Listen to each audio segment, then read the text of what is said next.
श्री शिवाय नमस्तुभ्यम हर हर महादेव। देखिए दोस्तों, आज का यह वीडियो बहुत ही ज़्यादा खास होने वाला है। देखिए, कल दिनांक 9 जनवरी को मंगलवार के दिन त्रयोदशी की तिथि है, यानी कि प्रदोष की तिथि है। और यह मंगलवार की प्रदोष है, इसीलिए यह भौम प्रदोष है। और जब भी भौम प्रदोष आती है तो यह जीवन के असाध्य रोगों को दूर करती है, मंगल दोष को दूर करती है, और यदि आपके ऊपर कोई भी कर्ज है तो उसे भी दूर करती है। तो आज का यह पूरा वीडियो बहुत ही ज़्यादा खास होने वाला है। देखिए, इस दिन भगवान शिव और भगवान श्री हनुमान जी की पूजा करने का विधान आता है, क्योंकि देखिए मंगलवार का दिन हनुमान जी को समर्पित होता है और त्रयोदशी की जो तिथि है वह भगवान शिव को समर्पित होती है। और हनुमान जी भगवान शिव के रुद्र अवतार हैं। तो जब भी जीवन में आपको कोई भी बड़ा संकट सताने लगे तो मंगलवार की प्रदोष की ये चमत्कारी उपाय आपको करने चाहिए, जिससे कि आपकी सारी समस्याओं का अंत हो जाए। देखिए, हिंदू पंचांग के अनुसार प्रदोष की तिथि 8 जनवरी को रात्रि में 11:59 से प्रारंभ होगी और अगले दिन 9 जनवरी को रात्रि में 10:25 पर इसका समापन होगा। और इस दिन दो शुभ योगों का निर्माण हो रहा है, वृद्धि योग और ध्रुव योग का इस दिन निर्माण हो रहा है। तो देखिए, आज के इस पूरे वीडियो में हम आपको 4 महा उपायों के बारे में बताने वाले हैं, जो कि पूज्य गुरुदेव की ही कथा को सुन करके और समझ करके ही आपको समझाने का पूरा प्रयास करेंगे। लेकिन उससे पहले वीडियो को लाइक करें, चैनल को सब्सक्राइब करें और कमेंट में श्री शिवाय नमस्तुभ्यम या फिर ओम नमः शिवाय जरूर लिखें। देखिए, सबसे पहला उपाय, यदि आपके ऊपर कर्ज बहुत ही अधिक है, आपके ऊपर संकट बहुत ही अधिक है, आपके ऊपर विपदा बहुत ही अधिक आती है, बार बार किसी न किसी प्रकार की हानि होती है, चाहे शरीर में कोई भी हानि हो रही हो, चाहे धन में किसी भी प्रकार की हानि हो रही हो, चाहे व्यापार में हानि हो रही हो, चाहे रिश्तों में किसी भी प्रकार की हानि हो रही हो, किसी भी चीज़ में आपको लाभ न होते हुए हानि हो रही है, स्वास्थ्य जो है वह दिन प्रतिदिन बिगड़ते जा रहा है, तो आपको यह उपाय करना चाहिए। देखिए, इस उपाय के लिए आपको 2 लौंग लेनी होगी। लौंग जो है आपको फूल वाली लेनी है, खंडित नहीं होनी चाहिए। इसी के साथ में थोड़ा सा शहद लेना है और साथ में आपको तांबे के पात्र के अंदर शुद्ध जल लेना है। अब देखिए, आपको इन सभी सामग्रियों को लेकर के भगवान शिव के मंदिर में जाना है। अब देखिए, आपके पास जो 2 लौंग हैं, उन दोनों ही लौंग पर आपको अच्छे से शहद का लेपन कर देना है। देखिए, सबसे पहले तो आपके पास जो 1 लोटा शुद्ध जल है, इसे आपको भगवान शिव की शिवलिंग पर धीरे धीरे अर्पित कर देना है, श्री शिवाय नमस्तुभ्यम इस मंत्र का जाप करते हुए। और इसके बाद आपके पास जो 2 लौंग है जिस पर आपने शहद लगाया है, यानी कि जीवन में यदि कोई भी रोग है जो समाप्त ही नहीं हो पा रहा है, ऐसा कोई भी संकट है जो बार बार आ रहा है, जीवन में कोई भी कोर्ट केस चल रहा है या फिर कर्ज की समस्या है, तो वह सभी दूर हो, ऐसी आपको प्रार्थना करनी है। और ये 2 लौंग के जोड़े आपको शिवलिंग पर अर्पित कर देने हैं। आपकी जो भी समस्या होगी इस भौम प्रदोष की पवित्र तिथि पर निश्चित ही दूर होगी। तो इस प्रकार से आपको ये पहला उपाय कर लेना है। अब हम जानते हैं दूसरे उपाय के बारे में। देखिए, यदि आपके बच्चे बहुत ही अधिक परेशान करते हैं, यानी कि आपकी बात नहीं सुनते हैं, पढ़ाई लिखाई नहीं करते हैं, बार बार चिड़चिड़ करते रहते हैं, तो विशेषकर आपको एक बार यह उपाय करना है। देखिए, यदि आपकी ऐसी कोई भी इच्छा है जो कई दिनों से परिपूर्ण नहीं हो पा रही है, तब भी आपको यह उपाय करना चाहिए। देखिए, इस उपाय के लिए मात्र आपको थोड़ा सा शहद लेना है। देखिए, शहद आपको 1 से 2 चम्मच लेना है। इसी के साथ में आपको एक तांबे के पात्र के अंदर शुद्ध जल लेना है।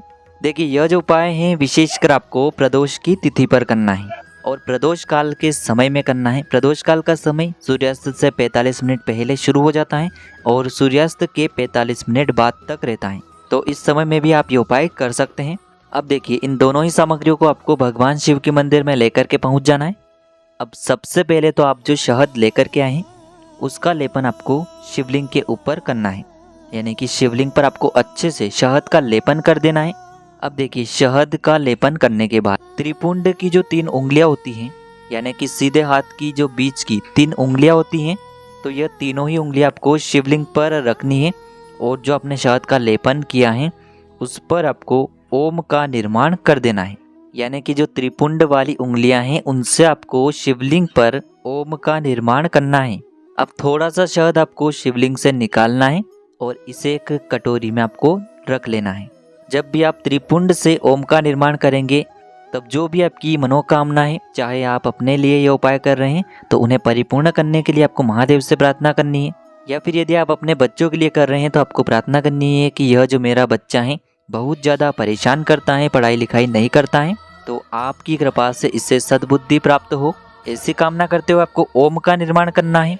अब देखिए अंत में जो आपके पास 1 लोटा शुद्ध जल है तांबे के पात्र के अंदर, उसे आपको शिवलिंग पर धीरे धीरे अर्पित कर देना है। श्री शिवाय नमस्तुभ्यम इस मंत्र का जाप करते हुए।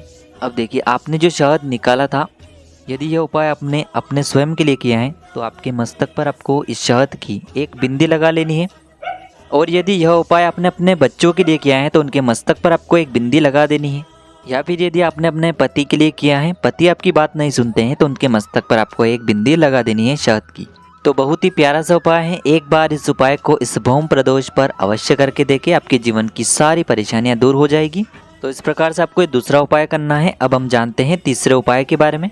देखिए मंगलवार का दिन है और हनुमान जी भगवान शिव के रुद्र अवतार हैं, तो यह उपाय आपको हनुमान जी के मंदिर में करना है। देखिए यदि आपको ऐसा लगता है कि आपका जो कर्ज है वह दिन प्रतिदिन बढ़ते ही जा रहा है, कर्ज जो है वह चुक नहीं पा रहा है, कष्ट दिन प्रतिदिन बढ़ते ही जा रहे हैं, कष्ट जो है वह खत्म होने का नाम ही नहीं ले रहे हैं, तो अगर ऐसी कोई भी विपदा आती है, संकट आता है, तो हमें संकट मोचन हनुमान जी के मंदिर जाना चाहिए। देखिए यह उपाय बहुत ही खास है। इस उपाय के लिए आपको एक चौमुखी दीपक तैयार करना है। तो देखिए आपको एक दीपक लेना है, तो एक दीपक आपको लगाना है।